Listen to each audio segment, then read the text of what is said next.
যে কতবার খুলেছি কতবার বেঁধেছি তার কোনো ঠিক নেই। আমার একটু সামনে না ক্রিম্পিং করার ইচ্ছা ছিল, অনেকে স্ট্রেটনার দিয়ে করে ক্রিম্পিং, কিন্তু আমি পারি না। এবার আজকে প্রথমবার করতে গেছি চুল টুল ছড়িয়ে দিয়ে আরেক কীর্তি হয়ে যাবে। হ্যাঁ আমাকে একটা ক্রিম্পার কিনতে হবে। আমি ওকে বললাম যে আমি কেমন সাজবো সেরকম একটা। হাই এভরিওয়ান, নতুন আরও একটা ভিডিওতে তোমাদের সবাইকে জানাই অনেক স্বাগত। আশা করি তোমরা সবাই ভালো আছো। তাহলে চলো আজকের দিনটা শুরু করি। তো দেখতেই পেলে সুন্দর করে সেজে গুজে রেডি হয়ে বেরিয়ে পড়েছি। যাচ্ছি হচ্ছে রবীন্দ্রতীর্থ অডিটোরিয়াম, যেটা কিনা নিউ টাউন, একদম বিশ্ববাংলা গেটের সামনে।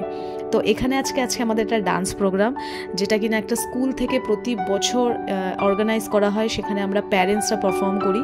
তো সেখানেই যাচ্ছি আমরা আজকে পারফর্ম করতে। কথা বলতে বলতে পৌঁছেও গেছি। তো চলো ভেতরে এবার যাই, গিয়ে তারপর তোমাদের সাথে দেখা করছি।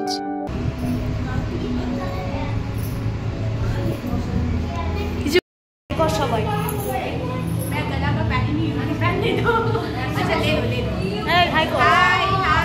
সো গাইজ, এটা ছিল আমাদের ফার্স্ট পারফরমেন্স, गणेश वंदना।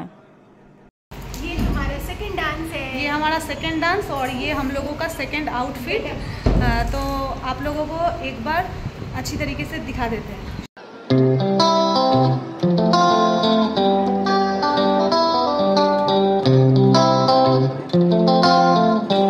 এটা ছিল আমাদের সেকেন্ড অ্যান্ড লাস্ট পারফরমেন্স। আমি প্রত্যেকটা ডান্স আমি আলাদা করে আমার চ্যানেলে দিয়ে দেবো, তোমরা দেখে নিও।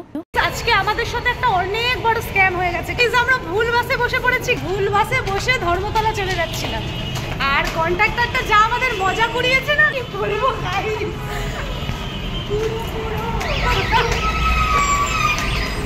অনেক বড় ধোঁকা হয়ে গেছে আমাদের সাথে। লোক ফুল বান গায়ে ফুল।